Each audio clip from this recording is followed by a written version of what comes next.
Mazmur 91, dalam lindungan Allah. Orang yang duduk dalam lindungan yang maha tinggi dan bermalam dalam naungan yang maha kuasa akan berkata kepada Tuhan, tempat perlindunganku dan kubu pertahananku, Allahku yang kupercaya. Sungguh dialah yang akan melepaskan engkau dari jerat penangkap burung, dari penyakit sampar yang busuk. Dengan kepaknya ia akan menudungi engkau, di bawah sayapnya engkau akan berlindung, kesetiaannya ialah perisai dan pagar tembok. Engkau tak usah takut terhadap kedahsyatan malam, terhadap panah yang terbang di waktu siang, terhadap penyakit sampar yang berjalan di dalam gelap, terhadap penyakit menular yang mengamuk di waktu petang. Walau 1.000 orang rebah di sisimu dan 10.000 di sebelah kananmu, tetapi itu tidak akan menimpamu. Engkau hanya menontonnya dengan matamu sendiri dan melihat pembalasan terhadap orang-orang fasik. Sebab Tuhan ialah tempat perlindunganmu, yang maha tinggi telah kau buat tempat perteduhanmu. Malapetaka tidak akan menimpa kamu, dan tulah tidak akan mendekat kepada kemahmu. Sebab malaikat-malaikatnya akan diperintahkannya kepadamu untuk menjaga engkau di segala jalanmu. Mereka akan menantang engkau di atas tangannya, supaya kakimu jangan terantuk kepada batu. Singa dan ular tedung akan kau langkahi, engkau akan menginjak anak singa dan ular naga. Sungguh hatinya melekat kepadaku, maka aku akan meluputkannya. Aku akan membentenginya, sebab ia mengenal namaku. Bila ia berseru kepadaku, aku akan menjawab. Aku akan menyertai dia dalam kesesakan. Aku akan meluputkannya dan memuliakannya.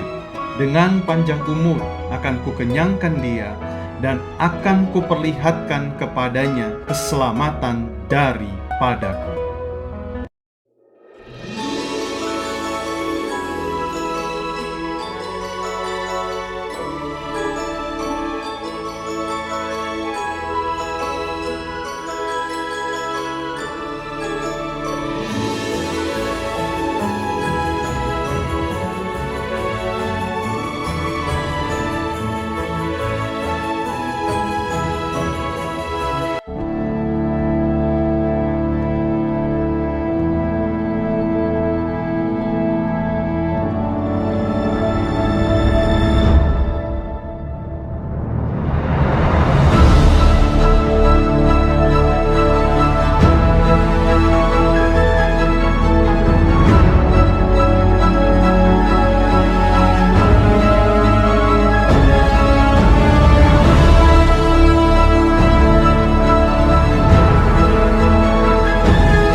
Shalom saudara, dimanapun saudara berada, mari kita tinggikan nama Tuhan saudara. Tuhan yang menjadi satu-satunya jalan kebenaran saudara, nama Yesus Kristus. Mari kita ekspresikan pujian kita saudara.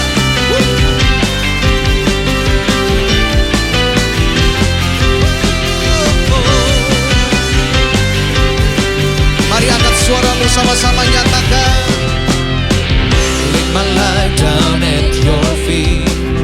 You're the only one I need. I turn to you and you are always there. In troubled times, it's you I see. I put you first, that's all I need. I humble all I am, all to you. Lift up your voice, come on. One way, Jesus, you're the only one that I could live for. One way, Jesus, you're the only one that I could live for.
bertepuk tangan bagi Tuhan saudara.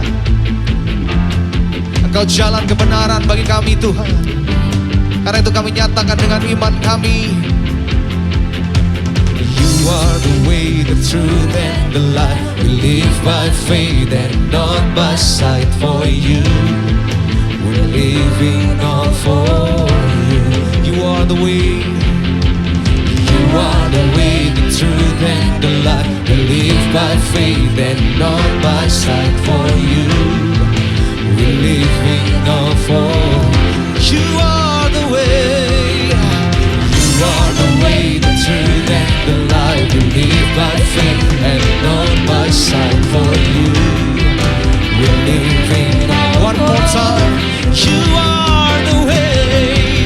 You are the way, the truth and the life. We live by faith and not by sight. For you, we're living all for you.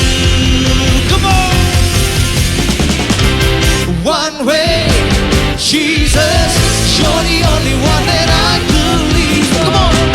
One way, Jesus, you're the only one. One way. One way, Jesus, you're the only one that I believe for. One way, Jesus, you're the only one that I believe for.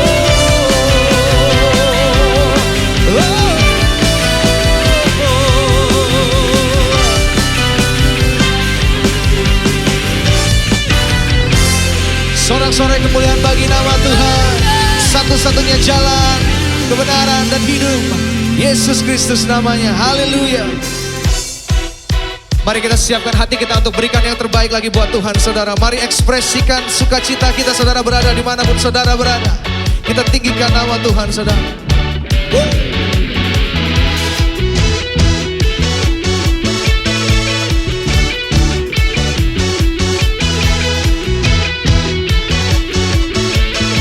Mari sama-sama katakan, bila rohmu, bila rohmu bekerja, tiada yang dapat hentikan. Katakan, ada lawatan besar, ada lawatan besar, bakar hati yang menyembah. Angkat suaramu, kami siap, nyatakanlah. Angkat suara, bumbu dahsyat kuasa-Mu tak pernah berubah. Kau yang terhebat takkan terkalahkan. Bumbu dahsyat lawatan-Mu tercurah atasku. Kau yang terhebat takkan terkalahkan. Tepuk tangannya dong bagi Tuhan. Haleluya. Katakan, bila rohmu bekerja, tiada yang dapat hentikan. Ada lawatan yang besar, ada lawatan besar, bakar hati yang menyembah.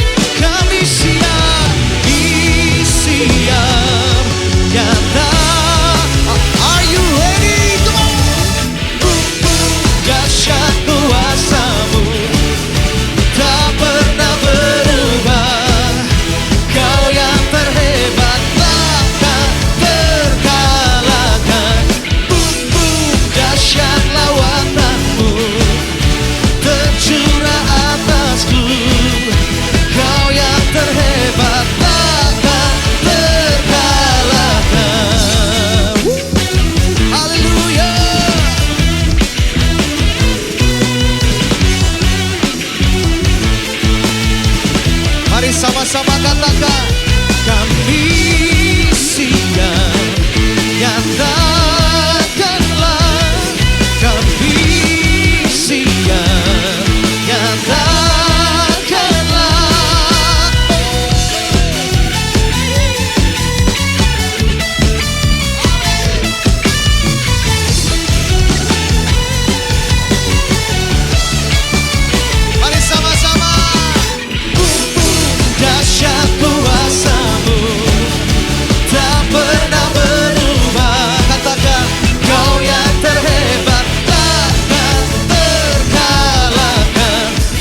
bersorak bagi nama yang tak tertandingi oleh siapapun juga saudara.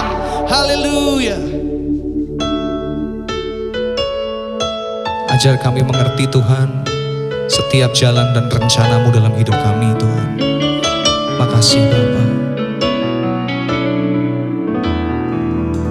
Ajarku mengerti saat jalan-Mu tak bisa kulihat, Kau tetap setia. Ingatkan ku lagi, hidupku ada di dalam tangan-Mu, rancangan-Mu Tuhan, indah dan mulia. Tuhan tak pernah gagal, sanggup buktikan janji setia-Mu untuk selamanya. Imanku berkata,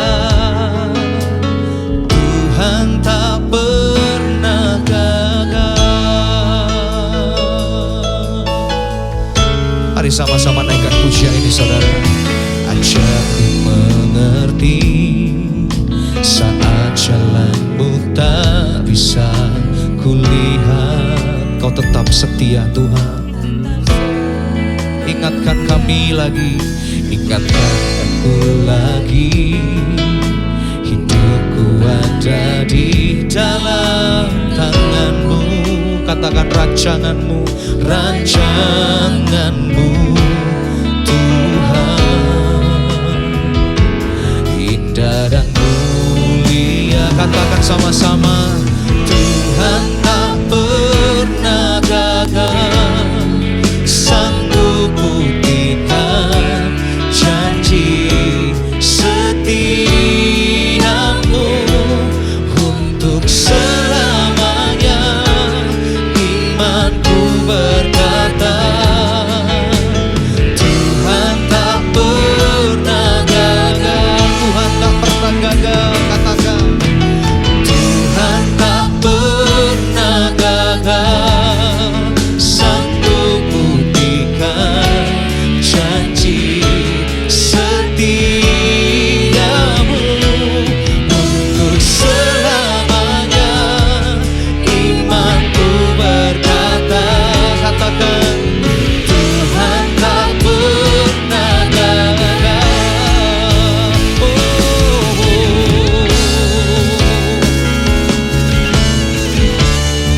Terima kasih Tuhan, Kau Tuhan yang selalu pegang janji-Mu buat setiap kami Tuhan. Penyertaan-Mu ya dan amin buat setiap hidup kami Bapa. Terima kasih Tuhan.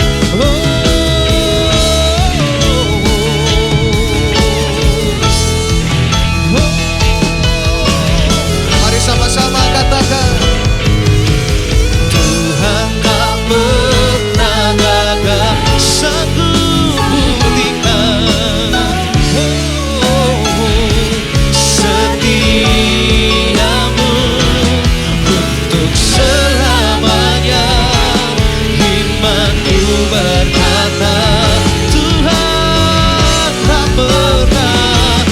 Katakan sekali lagi saudara dengan imanmu, Tuhan tak pernah gagal, sanggup buktikan janji setia-Mu untuk selamanya.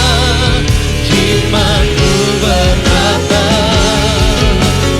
Tuhan tak pernah gagal. Tuhan tak pernah gagal, sanggup buktikan janji setia-Mu untuk selamanya. Imanku berkata, Tuhan tak pernah gagal. Dimanapun saudara nyanyikan pujian ini sekali lagi saudara. Tuhan tak pernah gagal. Ya Tuhan yang sanggup membuktikan janji setiamu untuk selamanya. Imanku berkata, Tuhan tak pernah gagal. Untuk selamanya, untuk selamanya. Imanku berkata, Tuhan tak pernah gagal.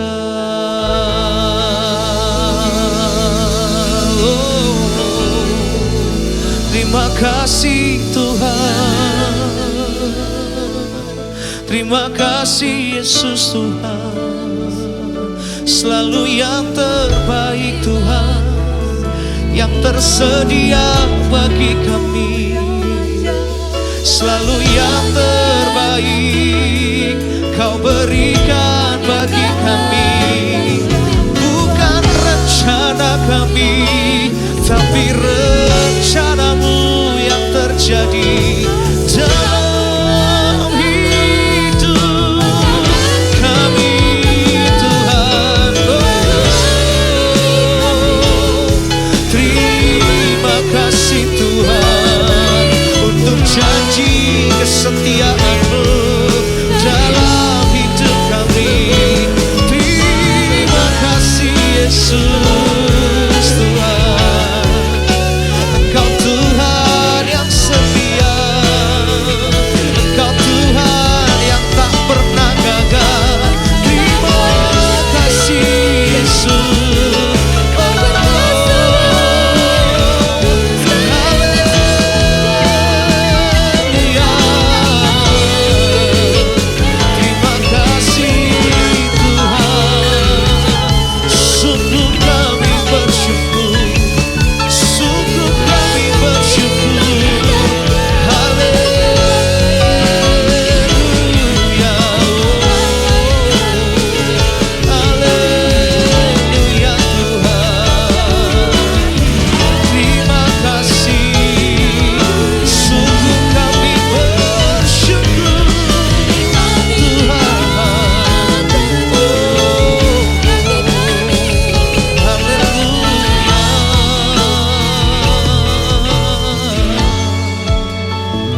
Terima kasih Tuhan. Terima kasih untuk kesetiaan-Mu dalam hidup kami Tuhan. Tuhan yang tidak pernah gagal setiap rencana dan janjinya dalam hidup kami. Kami sungguh bersyukur Tuhan memiliki Allah seperti Engkau. Memiliki Tuhan yang seperti Engkau Tuhan. Tuhan yang selalu memegang janjinya buat setiap kami. Kami sungguh bersyukur kami tidak perlu takut akan masa depan kami. Tidak perlu takut akan rencana ke depan kami Tuhan. Karena kami tahu semuanya sudah ada dalam rencana-Mu Bapa dalam hidup kami. Terima kasih Bapa. Sebentar kami akan mendengarkan firman-Mu. Kuatkan kami, ingatkan kami, kembalikan kami untuk kami mengerti isi rencana-Mu dalam hidup kami Bapa. Di dalam nama Tuhan Yesus, yang dimanapun saudara berada, sama-sama kita katakan amin.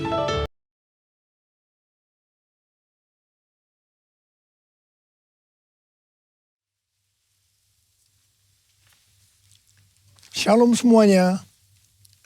Tahun 2022 adalah tahun paradigma yang baru. The year of a new paradigm. Definisi paradigma menurut Kamus Besar Bahasa Indonesia adalah model dan juga kerangka berpikir. Definisi paradigma menurut Westminster Dictionary of Theological Terms adalah contoh, pola, model. Istilah ini sering dipakai untuk menunjukkan cara berpikir dalam teologi ketika bahan-bahan dikumpulkan dan diatur dalam satu pola atau cara tertentu seperti dalam doktrin. Tuhan Yesus memberikan ayat emas untuk tema ini, yaitu Yesaya 43 ayat 18 sampai dengan 21 dan Filipi 3 ayat 13 sampai dengan 14. Melalui ayat-ayat ini, Tuhan menuntun kita untuk memasuki tahun 2022 yang disebutkan sebagai tahun paradigma yang baru. Yesaya 43 ayat 18 dan 19 berkata, firman-Nya, janganlah ingat-ingat hal-hal yang dahulu, dan janganlah perhatikan hal-hal yang dari zaman purbakala. Lihat, aku hendak membuat sesuatu yang baru, yang sekarang sudah tumbuh. Belumkah kamu mengetahuinya? Ya, aku hendak membuat jalan di padang gurun, dan sungai-sungai di padang belantara. Kalau kita melihat ayat-ayat sebelumnya, maka di situ Tuhan mengingatkan kepada bangsa Israel bahwa dulu mereka ditolong dari kejaran Firaun beserta pasukannya dengan mengubur mereka di Laut Merah. Tetapi sekarang untuk membebaskan bangsa Israel dari Babel, Tuhan memakai cara yang lain, yang tidak sama dengan yang dulu dia lakukan. Tuhan berkata, janganlah ingat-ingat hal-hal yang dahulu. Janganlah perhatikan hal-hal yang dari zaman purbakala. Sekarang Tuhan membuat sesuatu dengan cara membuat jalan di padang gurun dan sungai-sungai di padang belantara, yang merupakan sesuatu yang mustahil dilakukan oleh manusia di zaman itu. Tetapi bagi Tuhan tidak ada yang mustahil. Katakan amin. Inilah yang disebut dengan paradigma yang baru. Sekarang Tuhan berbicara kepada kita semua bahwa memasuki tahun 2022, Tuhan akan menolong dan membebaskan kita dari masalah-masalah yang terjadi dalam seluruh aspek kehidupan kita. Apakah itu sakit penyakit, keluarga, pelayanan, bisnis, sekolah, masa depan, dan lain-lain dengan cara yang baru atau paradigma yang baru. Kita akan mengalami seperti yang terdapat dalam 1 Korintus 2 ayat 9 yang berkata, tetapi seperti ada tertulis, apa yang tidak pernah dilihat oleh mata, dan tidak pernah didengar oleh telinga, dan yang tidak pernah timbul dalam hati manusia, semua yang disediakan Allah untuk mereka yang mengasihi Dia. Ada 3 hal yang harus diperhatikan dalam memasuki tahun paradigma yang baru ini. Yang pertama, paradigma adalah inisiatif dari Tuhan sendiri yang perlu diresponi oleh umatnya.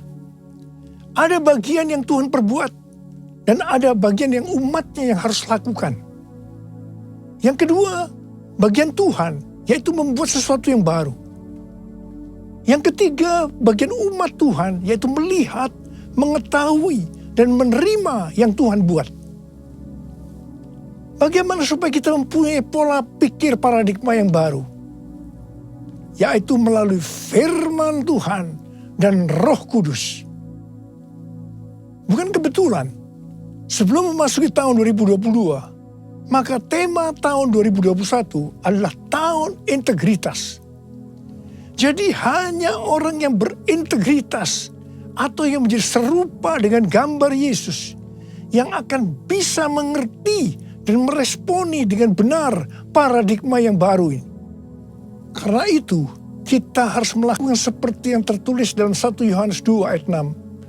Bahwa kita yang percaya kepada Tuhan Yesus harus hidup sama seperti Kristus telah hidup. Karena kita telah hidup sama seperti Kristus telah hidup, maka kita akan menjadi serupa dengan gambarnya. Ku mau sepertimu Yesus, disempurnakan selalu dalam setiap jalanku, memuliakan namamu, memuliakan namamu, memuliakan namamu.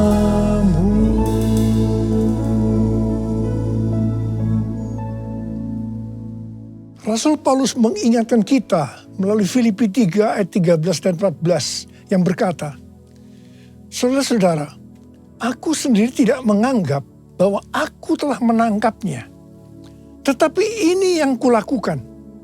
Aku melupakan apa yang telah di belakangku dan mengarahkan diri kepada apa yang di hadapanku. Dan berlari-lari kepada tujuan untuk memperoleh hadiah, yaitu panggilan surgawi dari Allah dalam Kristus Yesus. Kalau kita melihat ayat-ayat sebelumnya, di situ Rasul Paulus bersaksi bagaimana dia mengalami perubahan paradigma terkait dengan masa lalunya adalah karena pengenalannya akan Kristus Yesus. Jadi orang yang berjumpa dengan Tuhan Yesus seharusnya mengalami perubahan paradigma. Artinya memiliki paradigma yang baru. Setelah Rasul Paulus mengalami paradigma yang baru karena dia mengenal Tuhan Yesus, maka sesuai dengan Filipi 3 ayat 13 dan 14 tadi, maka Rasul Paulus melupakan apa yang telah di belakangnya. Artinya melupakan apa yang pernah dilakukan dan mengarahkan diri kepada apa yang di hadapannya dan berlari-lari kepada tujuan. Artinya mengejar sekalipun menderita untuk memperoleh hadiah, yaitu panggilan surgawi dari Allah dalam Yesus Kristus.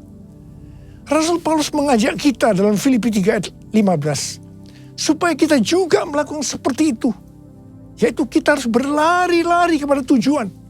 Artinya mengejar sekalipun menderita untuk memperoleh hadiah berupa mahkota. Jadi kita juga harus berpikir, kita tidak hanya masuk surga saja, tetapi masuk surga dengan hadiah berupa mahkota. Yang mau katakan amin? Kalau kita membaca perikop Nabi Hagai pasal 1 sampai dengan pasal 2 ayat 1a, itu adalah ajakan untuk membangun bait suci. Tuhan berfirman melalui Nabi Hagai kepada Zerubabel bin Shealtiel, Bupati Yehuda, dan Yosua bin Yosadak, imam besar, untuk mengajak bangsa Israel membangun bait suci. Tuhan menegur bangsa Israel karena mereka hanya sibuk membangun rumahnya sendiri, tetapi rumah Tuhan tidak dibangun dan tetap menjadi reruntuhan. Tuhan berkata kepada bangsa Israel, "Karena itu, lihatlah keadaan dirimu. Kamu menabur banyak, tetapi membawa pulang hasil sedikit. Kamu makan, tetapi tidak sampai kenyang. Kamu minum, tetapi tidak sampai puas. Kamu mendapat upah, tetapi tidak pernah cukup. Karena seperti ditaruh dalam pundi-pundi yang berlubang." Yang artinya, kemungkinan banyak pengeluaran yang tidak terduga, seperti sakit, dicuri, ditipu, dirampok, dan lain-lain. Teguran yang sama sekarang Tuhan berikan juga kepada kita. Karena hari-hari ini banyak di antara kita yang sibuk membangun keperluan-keperluan kita secara jasmani. Sedangkan manusia rohani kita tidak dibangun, tidak diperhatikan. Pertanyaannya, bagaimana dengan keadaan saudara? Apakah sama dengan bangsa Israel pada waktu itu? Tuhan berkata kepada bangsa Israel bahwa kalau mereka membangun rumah Tuhan, maka mereka akan diberkati baik secara jasmani maupun rohani. Demikian juga Tuhan berbicara kepada kita. Kalau kita membangun manusia rohani kita, sehingga akan menjadi serupa dengan gambar Yesus, maka Tuhan akan mencurahkan berkat secara jasmani dan rohani. Jadikan aku bait suci-Mu yang kudus dan yang tiada bercela. Jadikan aku mesbah doa-Mu bagi keselamatan bangsaku, bagi keselamatan bangsaku, bagi keselamatan bangsaku. Tuhan mengingatkan kita bahwa paradigma yang lama, yaitu pola pikir duniawi yang berdampak pada kehidupan duniawi, akan berujung kepada kebinasaan. Karena itu, miliki dan hidupi paradigma yang baru, sehingga kita akan menjadi serupa dengan gambar Yesus. Kita akan menjadi orang yang berintegritas. Kita akan menjadi orang yang mencari dan memikirkan perkara-perkara yang di atas, bukan yang di bumi. Sehingga pada saat Tuhan Yesus menjemput kita gerejanya, kita akan ikut dalam pengangkatan dan masuk surga dan akan bersama-sama dengan Tuhan Yesus selama-lamanya. Kembali kepada ayat emas yang Tuhan berikan kepada kita dalam Yesaya 43 ayat 21 yang berkata, umat yang telah kubentuk bagiku akan memberitakan kemasyuranku. Tuhan akan menolong kita dalam seluruh aspek kehidupan kita untuk memasuki tahun 2022 dengan paradigma yang baru. Karena kita adalah umat Tuhan. Dan kita diminta untuk memberitakan kemasyuran Tuhan. Kita harus menyelesaikan amanat agung dalam era Pentakosta ketiga ini. Yang mau katakan amin? 1 Petrus 2 ayat 9 berkata, tetapi kamulah bangsa yang terpilih, imamat yang rajani, bangsa yang kudus, umat kepunyaan Allah sendiri, supaya kamu memberitakan perbuatan-perbuatan yang besar dari Dia, yang telah memanggil kamu keluar dari kegelapan kepada terangnya yang ajaib. Ingat, tugas utama kita adalah memberitakan perbuatan-perbuatan yang besar dari Dia. Tugas kita untuk menyelesaikan atau menuntaskan amanat agung.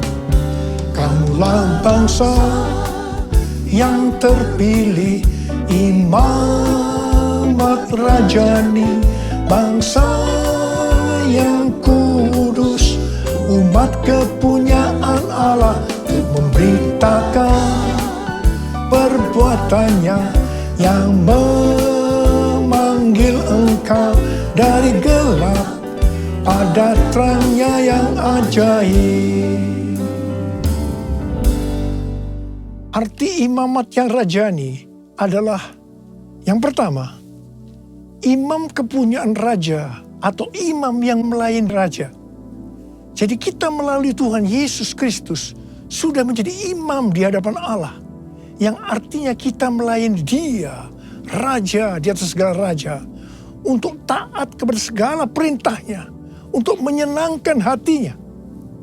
Dan arti yang kedua dari imamat yang rajani adalah status kita sebagai imam dan raja, sesuai dengan Wahyu 5 ayat 10 yang berkata, dan engkau telah membuat mereka menjadi suatu kerajaan dan menjadi imam-imam bagi Allah kita.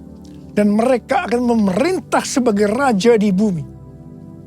Semua ini terjadi karena sesuai dengan Wahyu 5 ayat 9 yang berkata bahwa kita sudah dibeli dengan darah Yesus. Pertanyaannya, dibeli dari siapa?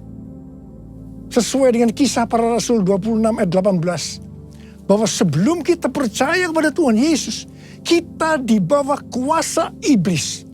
Jadi kita dibeli dengan darah Yesus dari tangan iblis.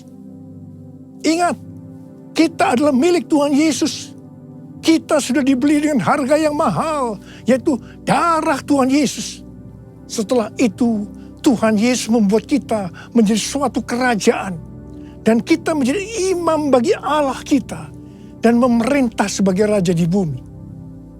Memerintah sebagai raja di bumi itu artinya, yang pertama, menyatakan kuasa roh Allah seperti yang dilakukan oleh Tuhan Yesus dan mengusir setan, melenyapkan penyakit, menghardik badai. Jadi kita diberikan kuasa untuk melakukan hal-hal itu. Yang kedua, memerintah sebagai raja di bumi. Itu artinya menyatakan kehendak Allah dengan memberitakan keselamatan dan pengampunan dosa. Matius 16 ayat 19 berkata, kepadamu akan kuberikan kunci kerajaan sorga. Apa yang kau ikat di dunia ini akan terikat di sorga. Dan apa yang kau lepaskan di dunia ini akan terlepas di sorga. Dan yang ketiga, memerintah sebagai raja di bumi itu artinya memerintah sebagai raja di bumi bersama Kristus dalam kerajaan 1000 tahun. Wahyu 20 ayat 6 berkata, berbahagia dan kuduslah ia yang mendapat bagian dalam kebangkitan pertama. Kematian yang kedua tidak berkuasa lagi atas mereka. Tetapi mereka menjadi imam-imam Allah dan Kristus. Dan mereka akan memerintah sebagai raja bersama-sama dengan Dia 1000 tahun lamanya. Haleluya! Mungkin ada di antara kita yang tidak sadar betapa dahsyat kuasa yang Tuhan berikan kepada kita. Mungkin ada di antara kita yang hidupnya selalu dalam kekalahan. Mungkin dalam masa pandemi ini terlalu banyak masalah-masalah yang kita hadapi. Sehingga ada yang tawar hati. Dan Tuhan ingatkan kepada kita dalam Amsal 24 ayat 10 yang berkata, jika engkau tawar hati pada masa kesesakan, kecillah kekuatanmu. Bangkitlah dan ingatlah bahwa kita adalah imamat yang rajani. Yang artinya kita adalah imam-imam bagi Allah kita. Dan kita memerintah sebagai raja di bumi ini. Kita harus senantiasa hidup dalam kemenangan. Haleluya! Taruh tangan kanan saudara di dada saudara. Katakan bersama saya. Akulah bangsa yang terpilih, imamat rajani, bangsa yang kudus, umat kepunyaan Allah, untuk memberitakan perbuatannya yang memanggil aku dari gelap pada terangnya yang ajaib. Haleluya! Memasuki tahun 2022, saya katakan bahwa persembahan sulung adalah paradigma yang baru untuk memberkati umatnya, yaitu saudara dan saya. Kalau saudara percaya, katakan amin. Amsal 3 ayat 9 dan 10 berkata, muliakanlah Tuhan dengan hartamu dan dengan hasil pertama dari segala penghasilanmu. Maka lumbung-lumbungmu akan diisi penuh sampai melimpah, limpah, limpah. Dan bejana pemerahanmu akan meluap dengan air buah anggurnya. Persembahan sulung untuk tahun 2022 adalah seluruh penghasilan yang didapatkan pada bulan Januari 2022 dan diberikan pada bulan Februari tahun 2022. Dan ini sudah kita lakukan lebih dari 10 tahun. Persembahan sulung adalah hasil pertama yang merupakan hasil terbaik secara kualitas dan kuantitas. Hasil pertama dari gaji kita, bukan sisa-sisa. Ini merupakan referensi dari catatan Amsal 3 ayat 9 dan 10 dari The Apologetics Study Bible dan catatan Alkitab Penuntun Hidup Berkelimpahan seri Life Application Study Bible versi Injili. Dalam Alkitab, Tuhan Yesus sendiri yang menyinggung tentang memberikan persembahan dari seluruh penghasilan dari seorang janda miskin dalam Markus 12 ayat 41 sampai 44. Di sini Tuhan Yesus berkata kepada murid-muridnya, aku berkata kepadamu, sesungguhnya janda miskin ini memberi lebih banyak daripada semua orang yang memasukkan uang ke dalam peti persembahan. Sebab mereka semua memberi dari kelimpahannya, tetapi janda ini memberi dari kekurangannya, semua yang ada padanya, yaitu seluruh nafkahnya. Di sini Tuhan Yesus tidak melihat besarnya jumlah persembahan, tetapi melihat berapa persen dari penghasilan yang dipersembahkannya. Janda miskin ini justru memberikan seluruh penghasilannya. Persembahan ini adalah persembahan yang terbaik. Tuhan Yesus memberikan yang terbaik kepada kita, yaitu nyawanya. Karena itu, kita harus memberikan persembahan yang terbaik buat Tuhan Yesus. Memang, persembahan sulung ini bukan satu paksaan, tetapi merupakan ekspresi ucapan syukur atas kasih, berkat, penyertaan, dan pertolongan Tuhan. Akhirnya, uraian ini saya tutup dengan Amsal 11 ayat 24 dan 25 yang berkata, ada yang menyebar harta, tetapi bertambah kaya. Ada yang menghemat secara luar biasa, namun selalu berkekurangan. Siapa banyak memberi berkat, akan diberi kelimpahan. Siapa memberi minum, ia sendiri akan diberi minum. Saya berdoa agar setiap kita bisa memahami dan menghidupi paradigma yang baru. Mari saya ajak saudara untuk mengangkat tangan kita, dan kita nyanyikan lagu ini bersama-sama. Aku percaya berkat-Mu atasku melimpah, kebajikan, kemurahan selalu mengikutiku. Ku puji, ku sembah Kau Tuhan. Aku percaya Tuhan. Aku percaya berkat-Mu atasku melimpah, kebajikan, kemurahan selalu mengikutiku. Ku puji, ku sembah Kau Tuhan. Ku puji, ku sembah Kau Tuhan. Ku puji, ku sembah Kau Yesus. Rialaba shalala kana mata kara bara bara bara bara bara bara. Oh rialala bara bara bara bara bara bara bara bara. Oh rialala bara bara. Oh rana bara bara bara bara bara bara bara bara bara. Ya Tuhan, ya Tuhan, kami memasuki tahun paradigma yang baru. Tuntun kami semua Tuhan, tuntun kami untuk bisa memahami dan menghidupi paradigma yang baru itu Tuhan. Berkat-Mu melimpah buat anak-anak-Mu. Kami percaya Tuhan. Kami terima berkat-Mu, kami terima berkat-Mu. Terima berkat Tuhan saat ini. Terima. Oh raba. Oh raba. Terima kasih Tuhan. Ku puji, ku sembah Kau Tuhan. Ku puji, ku sembah Kau Tuhan.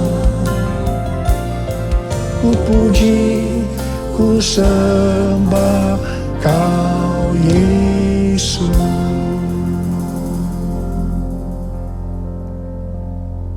Mari saudara-saudara, kita akan masuk dalam perjamuan kudus. Kita akan mengingat ayat ini. Sebab setiap kali kamu makan roti ini dan minum cawan ini, kamu memberitakan kematian Tuhan sampai Ia datang. Perjamuan kudus adalah perjamuan Tuhan Yesus sendiri. Setiap kali kita masuk dalam perjamuan kudus, Tuhan Yesus selalu berkata, biarlah ini menjadi peringatan akan daku. Karena itu mari arahkan hati kita kepada Tuhan, kepada kebaikan Tuhan Yesus. Supaya kita lebih mengasihi Tuhan Yesus. Supaya kita lebih mengasihi satu dengan yang lain. Mari tundukkan kepala. Bapa, siapakah kami sebelum kami mengenal Engkau? Kami semua orang berdosa. Upah dosa adalah maut, mati. Tapi Engkau yang tidak berdosa telah dijadikan dosa oleh karena kami. Engkau harus turun dari sorga mulia, menjelma menjadi manusia, dan mati ganti kami dengan penderitaan yang luar biasa. Sungguh kalau kami pikirkan, ya Tuhan, betapa baiknya Engkau itu. Engkau jadikan kami sebagai anak-anak-Mu. Engkau tuntun, Engkau bela, Engkau lindungi, Engkau berkati kami. Engkau sembuhkan kami. Engkau juga tegur kalau kami berbuat salah. Itu Engkau ya Aba. Itu Engkau ya Aba. Saudara, Tuhan Yesus akan memberkati kita melalui perjamuan kudus. Tapi Tuhan mau kita makan dan minum dengan cara yang benar. Mari, setiap kita introspeksi. Lihat keadaan diri masing-masing. Jangan menyimpan dosa. Kalau Tuhan ingatkan ada dosa yang harus kita selesaikan saat ini, langsung kita minta ampun. Ampuni kami Tuhan. Ampuni ya Tuhan. Ampuni. Tuhan, ampuni kami semua. Ampuni kami semua ya Tuhan, ampuni. Terima kasih ya Bapa. Kami akan masuk dalam perjamuan kudus dengan hati yang penuh ucapan syukur. Dalam nama Yesus kami berdoa. Amin. Sekarang mari saya ajak saudara untuk mengangkat roti di tangan kanan kita tinggi-tinggi. Sebab apa yang telah kuteruskan kepadamu telah aku terima dari Tuhan. Yaitu bahwa Tuhan Yesus pada malam waktu diserahkan mengambil roti. Dan sesudah itu ia mengucap syukur atasnya. Ia memecah-mecahkannya dan berkata, inilah tubuhku yang diserahkan bagi kamu. Perbuatlah ini menjadi peringatan akan aku. Saudara kasih Tuhan, bukankah roti yang kita pecah-pecahkan ini adalah persekutuan kita dengan tubuh Kristus? Mari kita makan dalam nama Yesus.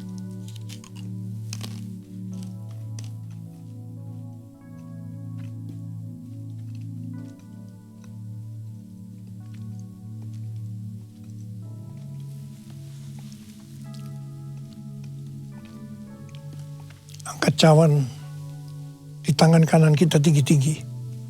Demikian juga ia mengambil cawan sesudah makan. Lalu berkata, cawan ini adalah perjanjian baru yang dimeteraikan oleh darahku. Perbuatlah ini.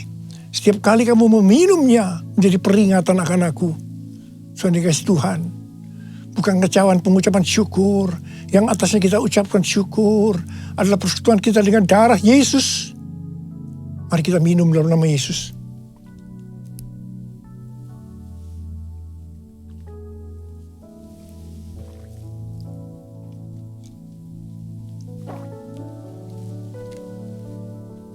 Mari kita angkat tangan kita, ucapkan syukur. Dengan suara, jangan diam. Ucapkan terima kasih, ucapkan syukur. Ya Tuhan, terima kasih.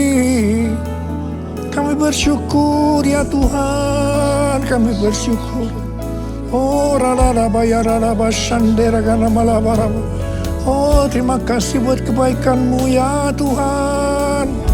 Oh raraba bara bara bara bara bara bara bara. Tuhan terima kasih. Terima kasih ya Aba, terima kasih Kau melihat anak-anak-Mu. Mereka sedang membutuhkan Tuhan hari-hari ini Tuhan. Hari-hari di tengah Omikron yang mulai mengganas di Indonesia. Hamba-Mu akan perkatakan, hai Omikron, dalam nama Yesus, diam, tenanglah. Diam, tenanglah. Diam, tenanglah.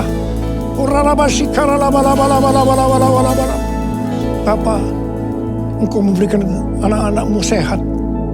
Tidak terpapar ya Tuhan. Berkati anak-anak-Mu. Tidak ada yang berkekurangan. Semua dicukupkan.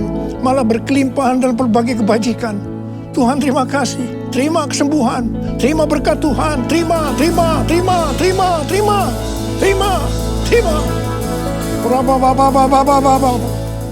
Terima kasih Yesusku. Terima kasih Yesusku. Puji syukur hanya bagi Tuhanku. Terima kasih Yesusku, terima kasih Yesusku. Puji syukur hanya bagi Tuhanku. Terima kasih ya Tuhan. Terima kasih Yesusku, terima kasih Yesusku. Puji syukur hanya bagi Tuhanku. Terima kasih Yesusku, terima kasih Yesusku. Puji syukur hanya bagi Tuhanku. Puji syukur hanya bagi Tuhanku. Puji syukur hanya bagi Tuhanku.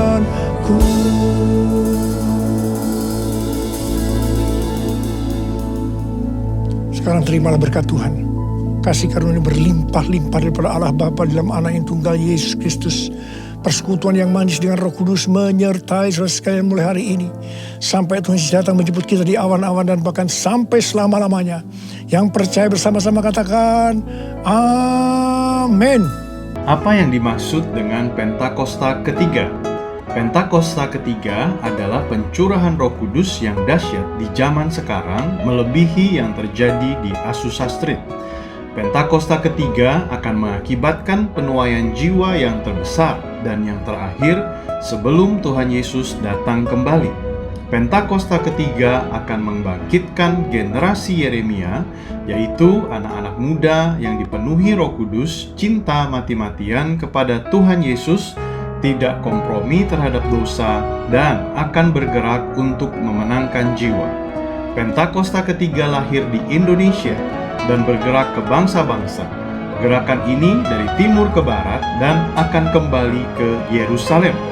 Pentakosta ketiga akan memberikan kuasa untuk menyelesaikan amanat agung, dan setelah itu Tuhan Yesus datang kembali.